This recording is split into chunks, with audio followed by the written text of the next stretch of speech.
Good afternoon.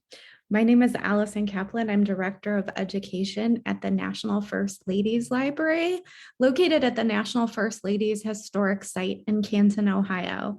And if you're just joining us, you probably saw some of the slides on the screen advertising some of our upcoming events.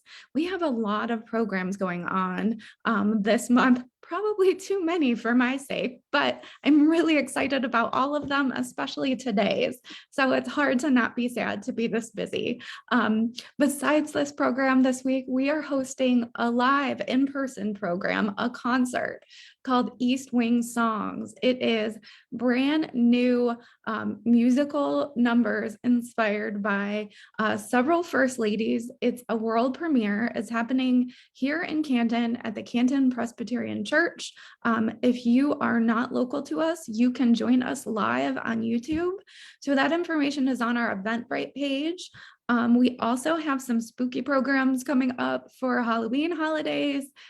If you are interested in lectures and talks on October 20th, you can join our Talk with a Curator program where our Director of Collections, Michelle Gullion, will be speaking about the Victorian death scene and First Lady history and presidential history. So it should be really interesting. I'm excited for that one. October 24th, we have our Cooking with the First Ladies program. We'll be talking about Abigail Adams and Revolutionary era cooking with Sarah of Cooking with the First Ladies Instagram. And then if you are a reader, I hope you will join us on November 28th for our Ladies on the Page book club. We are reading Julius Weig's Lady Bird Johnson, Hiding in Plain Sight. So I'm excited about that one as well. It's a great book, and I'm especially excited about today's program. We have had in the past an exhibition on women who have run for president, and Shirley Chisholm has always been someone we're really excited to discuss here at the National First Ladies Historic Site. Without further ado, I'm going to tell you a little bit about this program. So I have the chat open and the Q&A open. We are meeting in webinar, so you will be able to chat with our speaker today as we discuss the film. This program is co-sponsored by the Stark Library, which is Canton's local library. It's right down the street from us here in Canton, Ohio. If you are joining us from outside of Ohio, we sent a barcode link to you for screening the film through Canopy. Your local library system may have Canopy as well and allow you to screen some of these films. We're very excited to share this one with you. We also have next month, November 8th, we are watching Geraldine Ferraro Paving the Way. So we're going to keep this discussion of women breaking barriers by running for office as we look towards next month's election. You can join us on November 8th at noon for that. If you did not receive a link to today's film, please reach out to me.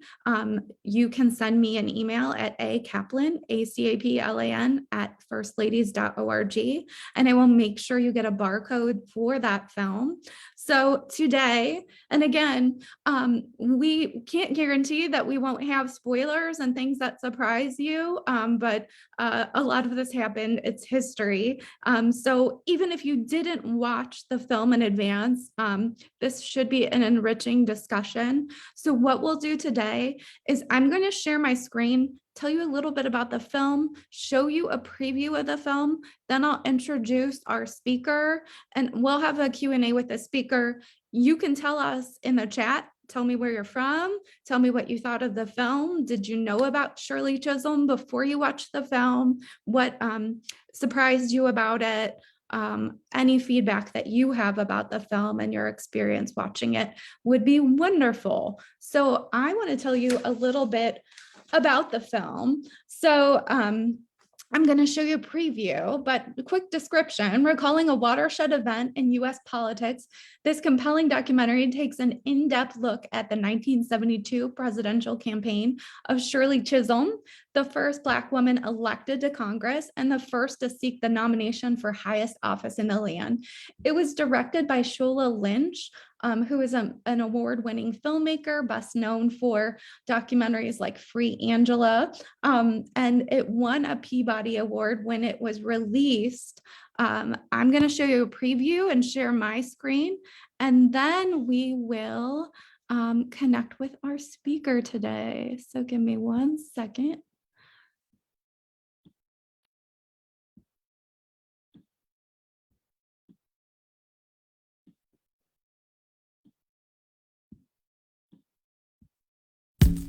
It's time for the body politic to truly represent America. I was awestruck, but that was the first time that I thought about registering to vote. I stand before you today as a candidate for the Democratic nomination for the presidency of the United States of America. Who is this? She's running for what? I said, oh, she got to be crazy.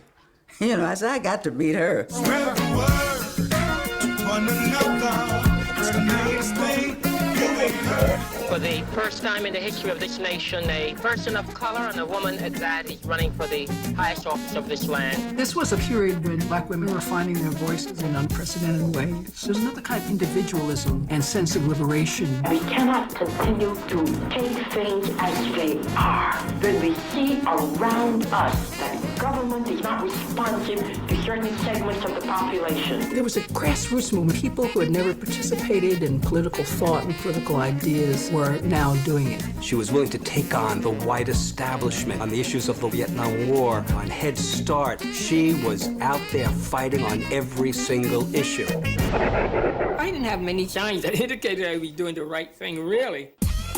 Frederick Douglass said something that she often quoted. Power concedes nothing. Without demands, without struggles. What was her motives? It was the struggle. Whether you got 9% or 1% of the national vote, Shirley's candidacy said, I'm not demanding to get in, I'm asserting my right to be here, and I am in.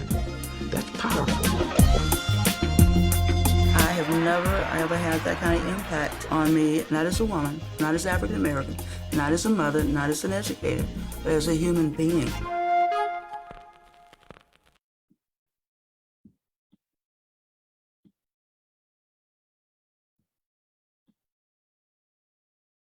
So now I want to introduce today's guest. Dr. Anastasia Curwood is Associate Professor of History, Director of African American and Africana Studies, and Director of the Commonwealth Institute for Black Studies at the University of Kentucky. She specializes in the history of African American women, gender, sexuality, the Black family, and African American intellectual, political, and cultural history in the 20th century. Her first book, Stormy Weather, New Negro Marriages Between the Two World Wars, which came out in 2010, centers on the cultural and social contest over African American marriages in the early 20th century. She is currently getting ready to release a new book entitled Shirley Chisholm, Champion of Black Feminist Power, and Power Politics, which will be released January of 2023 from University of North Carolina Press. And we'll put a link in our follow-up email to you so you can pre-order that book. She is the recipient of several grants and honors, including a visiting fellowship at the James Weldon Johnson Institute for Race and Difference at Emory University, a career enhancement fellowship from the Woodrow Wilson National Fellowship Foundation, and a Ford postdoctoral fellowship. So I want to welcome Dr. Curwood today.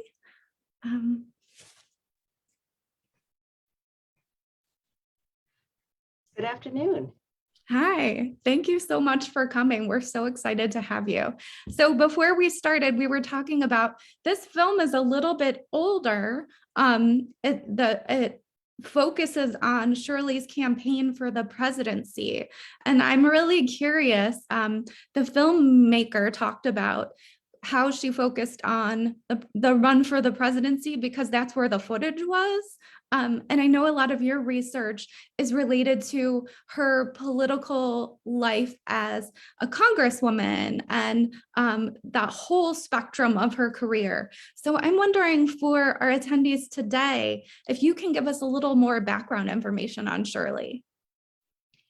Yeah, absolutely. And I just have to say, watching the preview of the film, that film came out right about when I was starting this project, and the energy that she had was so charismatic and so moving to see her in that role. And so I thank you for bringing the film to this audience. So you're absolutely right that this book, this is just an advanced review copy, Shirley Chisholm, Champion of Black Feminist Power Politics, that it does shift a focus and shift an emphasis from Chisholm's just focusing on Chisholm's presidential campaign, which in and of itself was extraordinarily significant.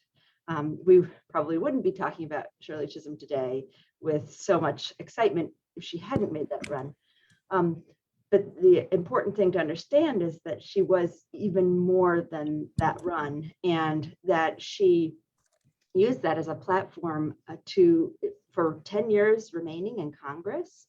She spent a total of 14 years as a congressperson. She also did several years in the New York State Assembly. And so she had this long, distinguished political career of making change.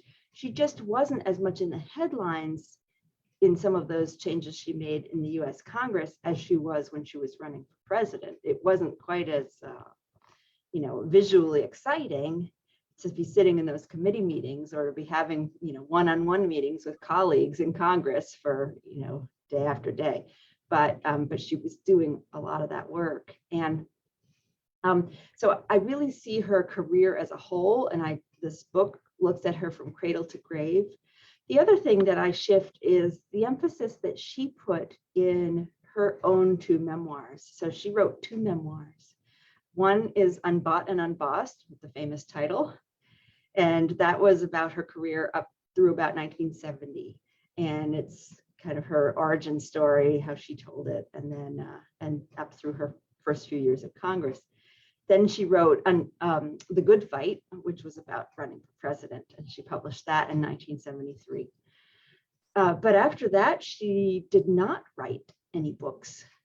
And so we don't have nearly as much about her in those later years. And I feel like that's when she laid the groundwork for her legacy. That's really interesting. And I'm wondering if you can tell us a little bit more about her early childhood. It was pretty unique. She spent her early years in Barbados, and I'm wondering how that impacted her identity. Yeah, it's hard to overstate how important that Barbadian background was to Chisholm herself.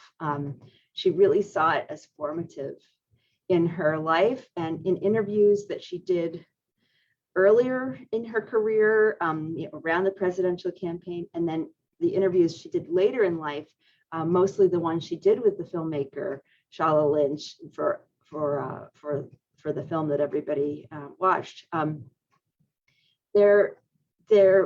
She always talked about her childhood in Barbados. It was so important to her. And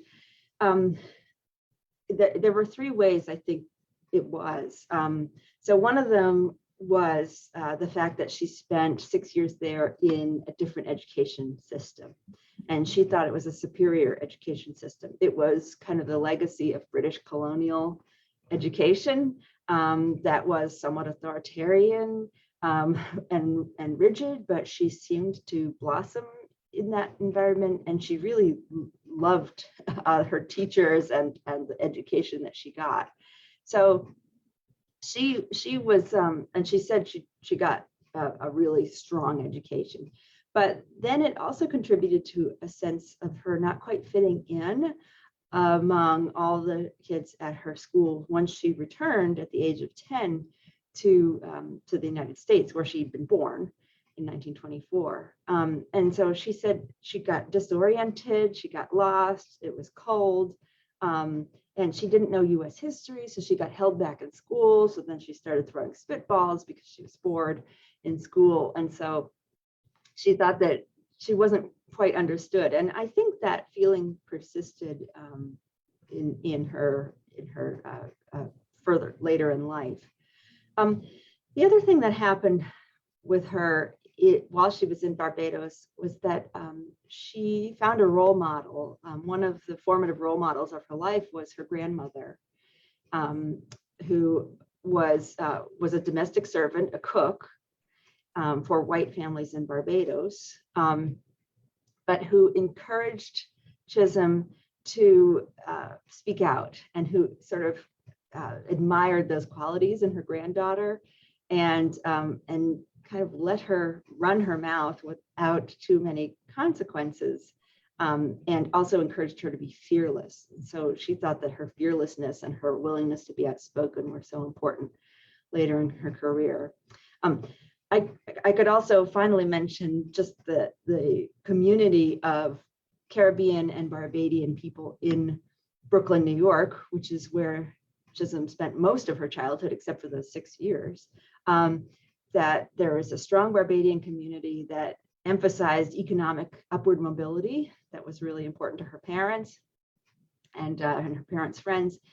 And then also there was a community of activists, people from Caribbean backgrounds who were involved in politics. So the political leaders in Brooklyn at that time were Caribbean, not necessarily Black people who had migrated from the US South. And so that community was sort of at her fingertips, and those were the people who mentored her as she came up in politics. So as I said, it's really hard to overstate the influence that she saw in her life from her background. I'm also really curious about Shirley as an educator. So we don't usually think about people who are early childhood educators as pursuing careers in politics. They're often looked down upon.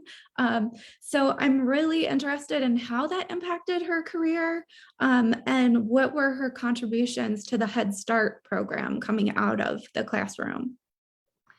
Well, she realized that she sort of had the political bug while she was in college at Brooklyn College, but at the time she thought that she wouldn't advance in politics because she was a Black woman, and she really wanted, which is uncharacteristic for her. Usually she just sort of pushed through barriers, but she was determined to find herself a viable career. So she majored in sociology, and then she became a teacher, an early childhood educator. The other thing that she said about being a teacher that she really liked was that she got to boss everybody around. She was in charge, and she was that kind of personality. She did it with a smile on her face, and people really adored her.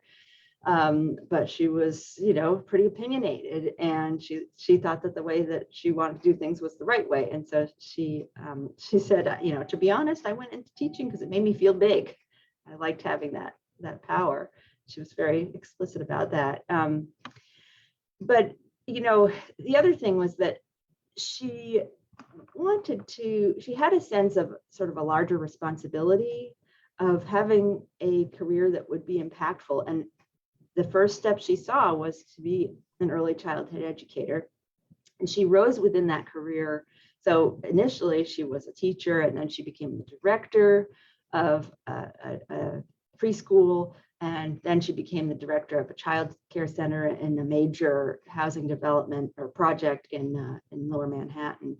So she pretty quickly became a leader in those areas, and leadership for the common good kind of was where she got hooked on politics.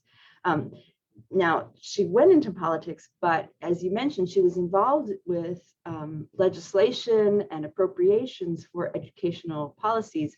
The committee that she wanted to be on, and that she was on for about half of her congressional career, was Education and Labor. And she was on several subcommittees on the Committee on Education and Labor, and she drew a lot of admiration and respect from her colleagues on that committee just because of her encyclopedic knowledge. She not only had been in the classroom, but she she read, she did her homework. And so actually she took on a teaching role with colleagues in Congress. And what her aides would tell me was that she would explain things to the guys who didn't understand anything. that she would teach them one-on-one. Okay, this is what the legislation's about. This is why I'm going to vote this way on it. And so she could kind of decipher these things for her colleagues. But she also remained very committed to federal support of education through the War on Poverty programs, Head Start, Title I, other sort of federal interventions in education. So you mentioned, we talked a little bit about her being on the Education and Labor Committee. That's not where she started. She was assigned to the Agriculture Committee and she was not happy about it, but she made it work for her. Can you tell us a little bit about that? Yeah, so the system at that time in Congress was called the seniority system, and that was how the caucus, the partisan caucus, the Democratic Party caucus, assigned that committees to members. And so you worked your way up. You wouldn't get your first choice in your first term in Congress, and you just sort of put up and shut up when you were assigned your committee. So she decided that when she was assigned to forestry, she felt like that was not relevant to her experience. So she was assigned to the subcommittee on forestry within the Committee on Agriculture. She evolved over time. She evolved to think of all of the committees as having a connection to what she really cared about, which was the people and speaking truth to power and redistributing power. But at the time, she was bitterly disappointed. She wasn't on education and labor. And she decided to signal as well that she wasn't business as usual. She was the first Black Congresswoman on Capitol Hill, which was a major change. She's the first Black feminist on Capitol Hill, as I titled one of my chapters. And so she wanted to signal that the configurations of power were not going to go the way that they always had.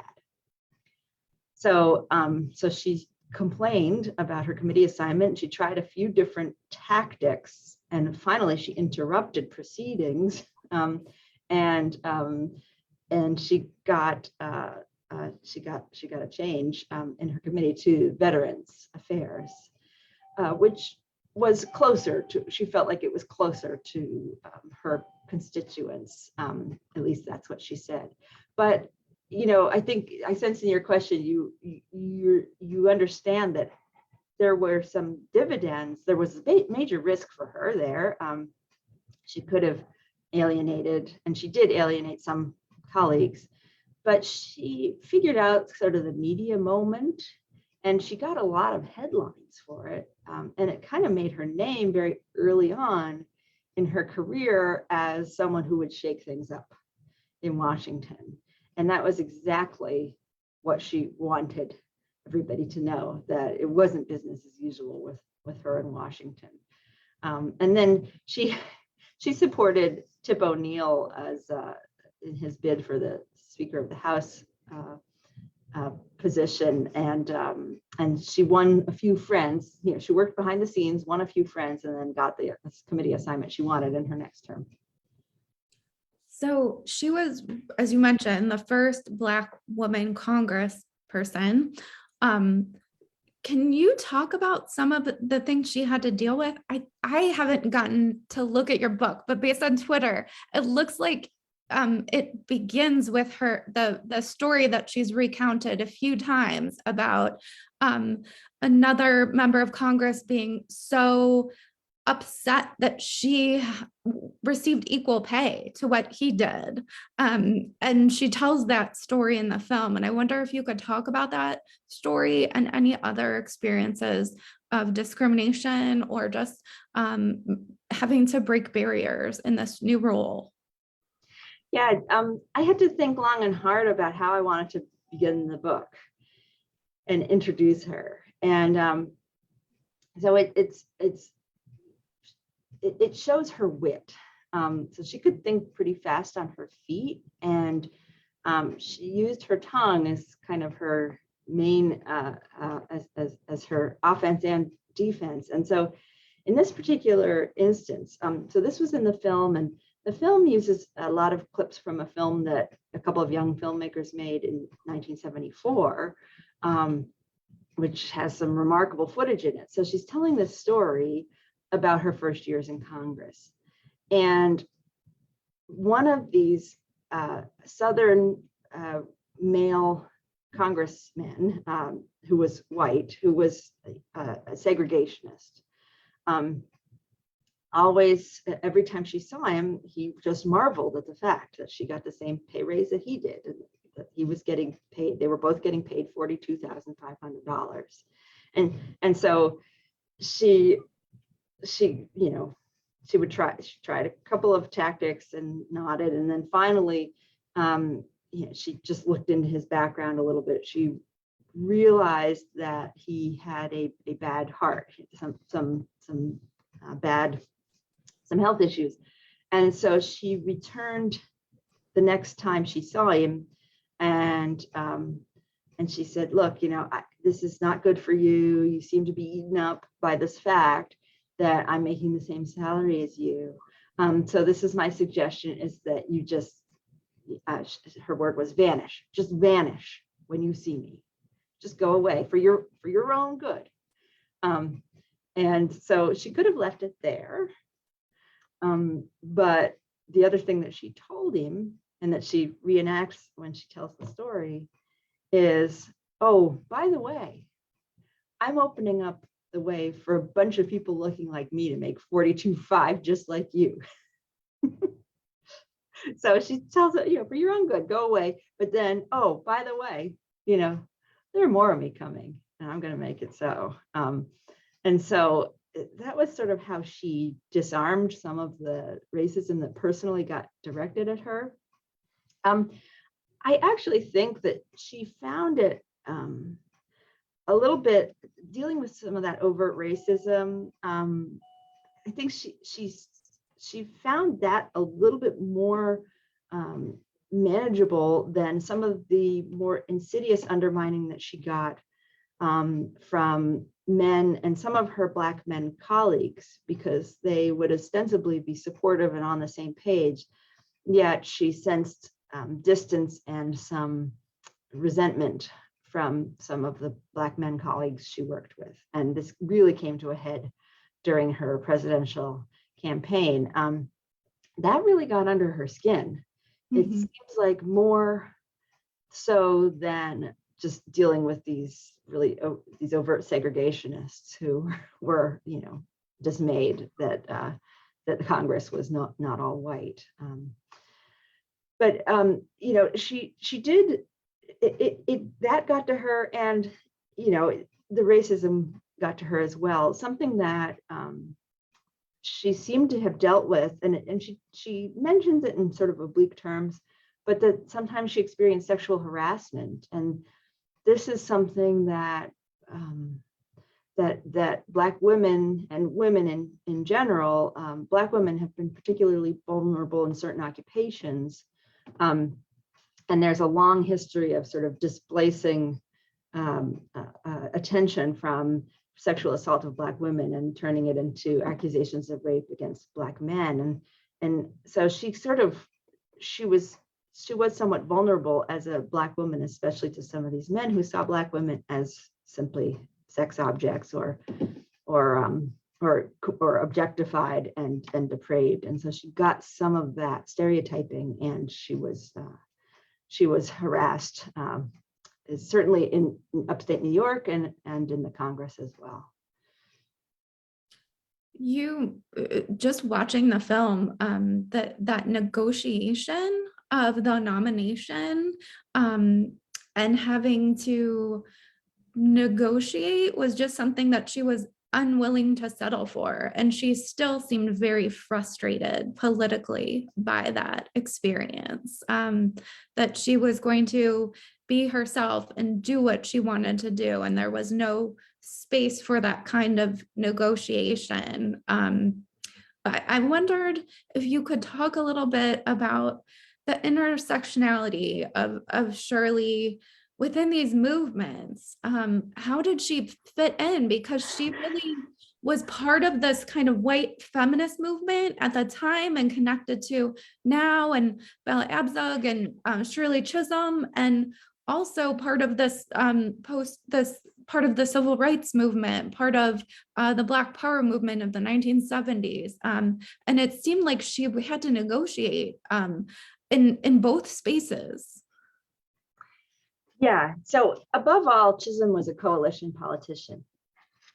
And she saw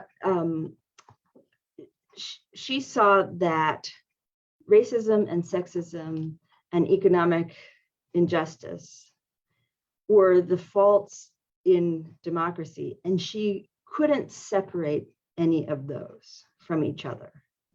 So she really was she had this perspective at this intersection between all of these problems and sources of disempowerment.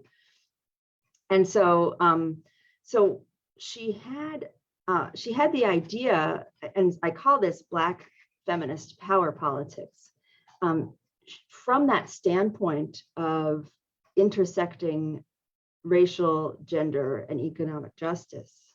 From that intersection, she analyzed power, and then she saw how power could be brought to bear in the political system. So the way that she wanted to do that was with coalitions. So she said, let's all get together. If we all stand together, then we're, she would say this, a force to be reckoned with. And so that was her idea, was to sort of pull these forces together.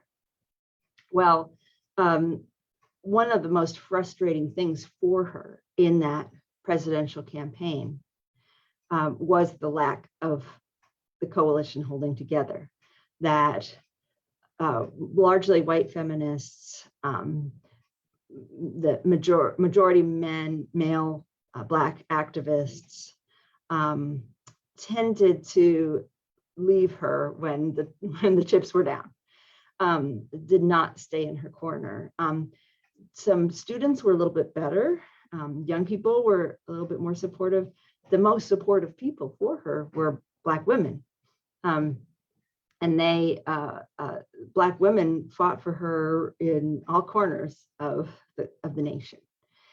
And they got it. They understood that you can't really separate one of these factors from the other, that they all go together. And Chisholm embodied that in her very person as a Black woman who was the daughter of a poor immigrant family. She really got it. But she also got how to use power and political power and processes to try to change that. Now, she said that she ran to win, but she also knew she wasn't going to win, if that makes any sense. And her strategy was this coalition, that she wanted to bring this coalition, a critical mass of people, to bring pressure on the Democratic Party and to bring pressure on the eventual Democratic presidential nominee. That was her idea for the campaign. And that's what she was trying to do in terms of creating a set of demands and having the nominee and the platform committee have to sort of go along with that. Watching the film, it's so surprising to hear some of the things that Shirley says that have only come to fruition today. So one of the examples was she suggests a Native American head of the Department of the Interior. So we're here at an NPS site, and only this year has that happened. What made her so ahead of her time? Oh, well, it's a combination of her temperament and her mentoring, her background. As I said before, she was fearless, and she really prided herself on being fearless. But she also was very plain spoken, and as an analyst of power, she could see exactly how these lines went, who had power, who didn't, and what in various political systems was sort of restricting power. And so, it wasn't that she was alone. If you read other Black feminists' work, in fact, in the preview, there were some book covers that of books she actually owned and read. There's a Black feminist moment when intellectuals were thinking through these things, and she was amplifying them in the platform that she had in national politics. So she wasn't alone, but she was just the one who was sort of willing to use her platform for those purposes. And I think, she just was very canny about using the leverage that she had. And, she knew where she stood. She knew she was from a fairly safe district in New York, although she got redistricted. And she had a pretty good hold on local politics, not perfect, but pretty good. And so she just pushed her own political power to the edge, and she knew where that edge was. But you say that she called for some of these things that almost became reality. We also have to understand that this time period that she was operating in, when she was elected to Congress, it was sort of a high point of American liberalism, in that the civil rights and feminist movements had gotten a little bit more representation in national government. She came in with the largest class of Black legislators since Reconstruction. Nixon was elected in 1968, but there was still a substantial and powerful anti-war movement. So in some ways it was a high point of liberalism. The Great Society had just been enacted. And so actually things seemed more possible then than they would 20 years after that. And I'll give you an example of the Comprehensive Child Development Act that Chisolm was a major architect of in 1971. Under the provisions that she pushed into the bill, and she worked with Bella Abzug on this, universal childcare would have been enacted in the United States in 1971. She got it through Congress. She got it through both houses of Congress. It got to Nixon's desk and he vetoed it. And there were not enough votes to override the veto. But we were this close to universal childcare in the United States. Imagine what would have happened if Nixon had actually signed that legislation. And it was thought that he was going to sign it, but apparently Daniel Patrick Moynihan talked him out of it at the last minute. And that was sort of a high watermark, and it seemed like some of these changes were going to happen. What she was dealing with, though, was a re-energizing of the political right. And we see that in 1968 forward. And so from the beginning of her congressional career, she was on a collision course with late 20th century conservatism. So there was this moment, everything seemed possible. The tide changed. Mm-hmm. So things that are seemingly impossible today, or would seem impossible in the past, were much more plausible thinking then. We have a number of people in the chat. I had asked, what are your memories of Shirley? Were you familiar with her? So Jennifer M says, I grew up in Texas in the 1960s and 70s. My grandmother commented to me when I was an adult that she wouldn't accept a woman as a US president. Stunned me at the time, given my feminist views. I'm unsure if she ever voted in any elections either. I was just 10 when Chisolm ran for president. I wish that I had been old enough to vote then with my current political understandings and persuasion, especially given the time. Chisolm was an amazingly brave, tenacious, charismatic person and a great role model for anyone who values democracy and action. So I wanted to ask you about Shirley's legacy. Especially since the film came out prior to Joe Biden's bid for the presidency, in which he proclaimed that he would nominate a Black woman for vice president. And now we have a Black woman vice president. So I wanted you to talk about who are the people carrying that flame of Shirley Chisholm's legacy. Well, certainly you're right about Black women in office now.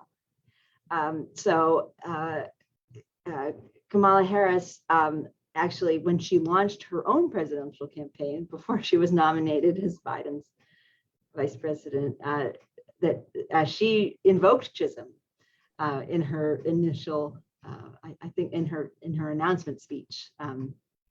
So she sees herself as descended.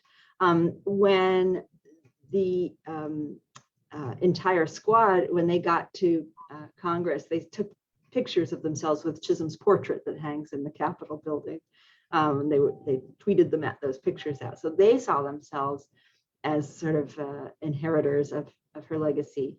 In a literal sense, the people whom she literally mentored, most famously Barbara Lee, who represents Oakland in Congress today, to this very day, she sees herself as a mentee of Chisolm.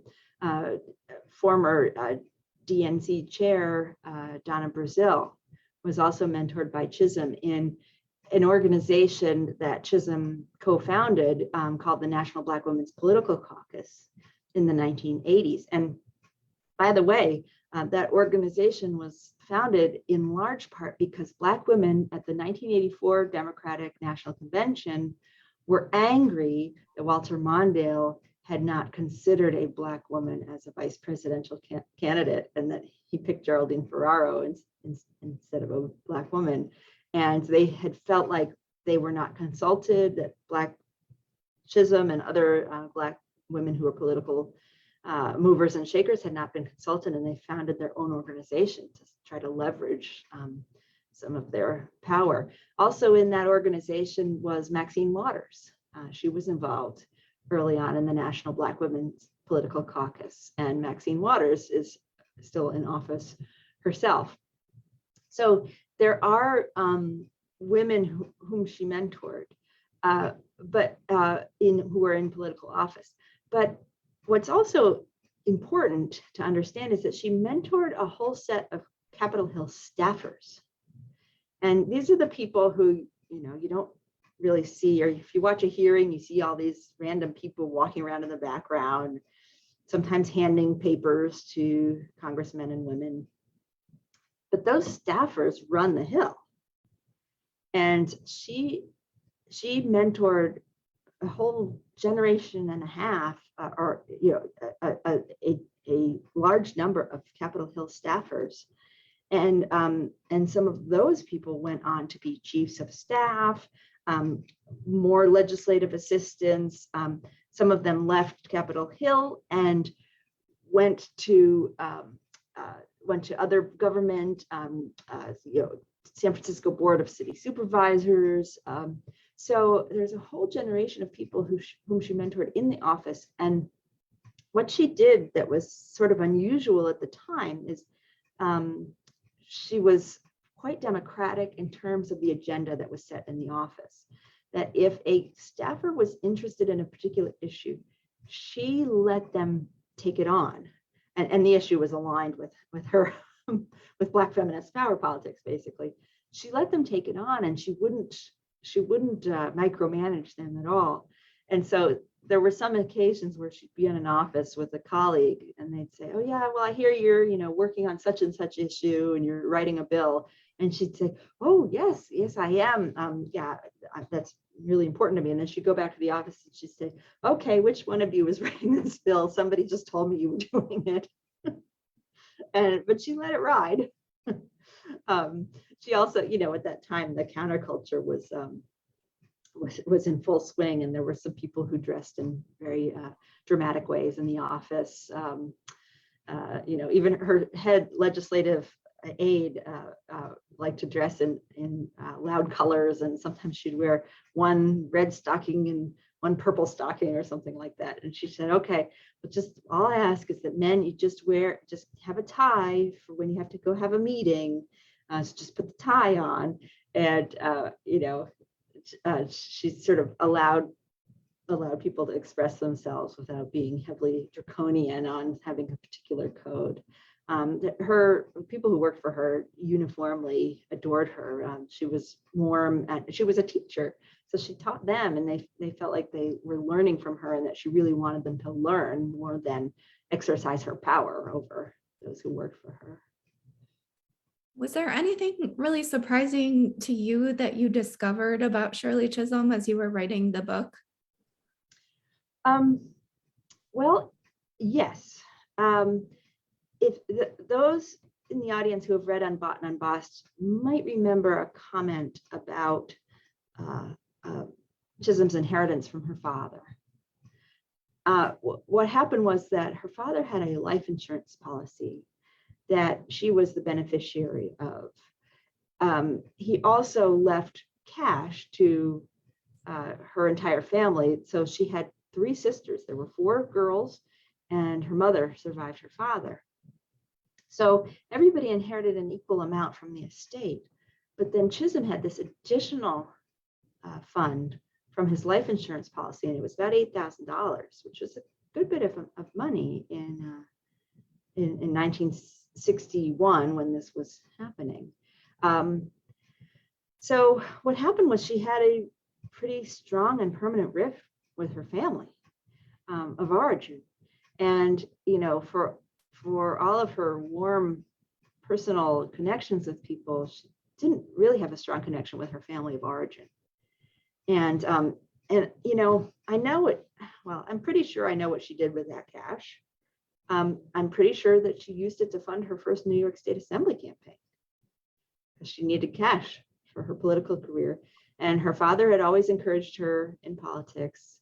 And she said that she was certain in interviews and in Unbought and Unbossed, she said she was certain that he would have wanted her to do that, to have that money for her political career. But her family never forgave her for it. And they remained, she was in contact with one sister, but she remained estranged from her family for the rest of her life. So for her entire career in elected office, she was not really talking to them. And, I think she did that because she was ambitious and she thought it was the right thing. She thought it was her calling to go into politics. But the prices she paid was pretty high. Mm-hmm. So that was one of the most powerful details that I didn't know before I really took this on. That's very interesting. So we watched a documentary for our discussion today, but there are a number of dramatic films in the hopper supposedly related to Shirley Chisholm. Are there any pro tips you have related to making a dramatic film about Shirley Chisholm? What do you hope to see, or what do you worry about?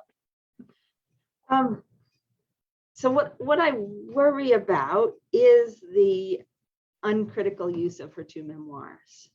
So there's some fairly significant deviations from what I found in the historical record in those. A sort of a smaller one, but one that puzzled her sister, the surviving sister who I met and interviewed, that she said that her father was from Guyana. Now it's true he was born in Guyana, but he was raised in Barbados. His parents had deep roots in Barbados. And so the fact that she wanted to say he was from somewhere else, and her sister said, oh, she knew exactly where he was from. She knew that his family there were relatives all around. She knew that. Why did she want to change that? And we don't know, but that keeps getting repeated.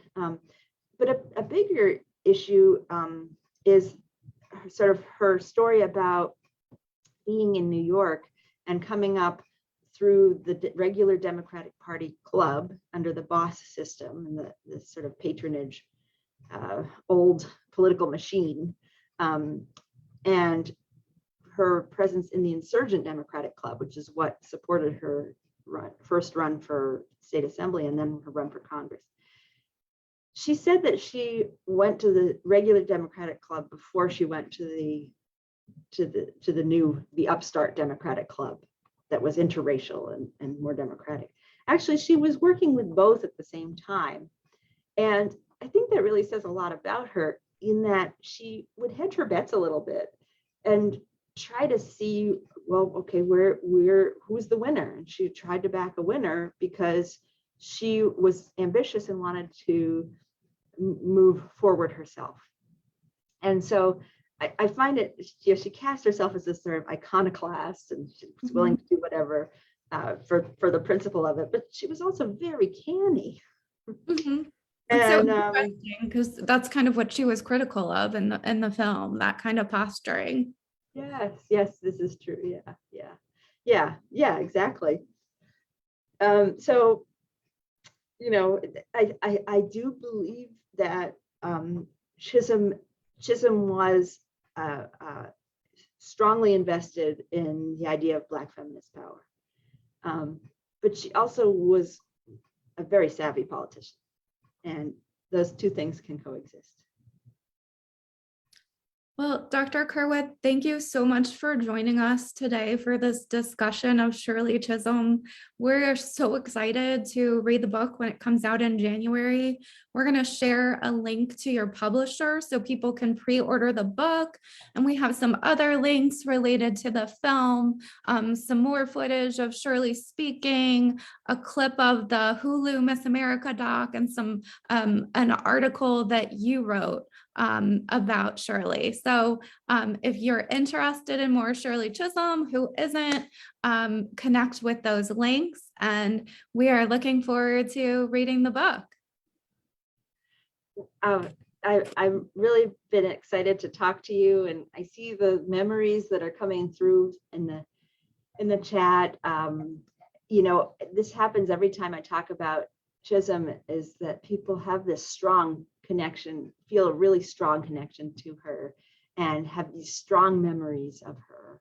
And yeah, I think she's such a consequential figure. I really think that we need to know more and more and more. I hope my book is just the beginning, and I hope a good film, a good dramatic film is produced, perhaps as a result of this, and with more accuracy as a result of the book. Well, I hope there's a film. I hope you're an advisor on it, and I wish you the best of luck and success on your book release and book tour. Thank you so much, Dr. Curwood. Thank you, everyone, for joining us today, and please reach out if you need a link to the film. Have a great day.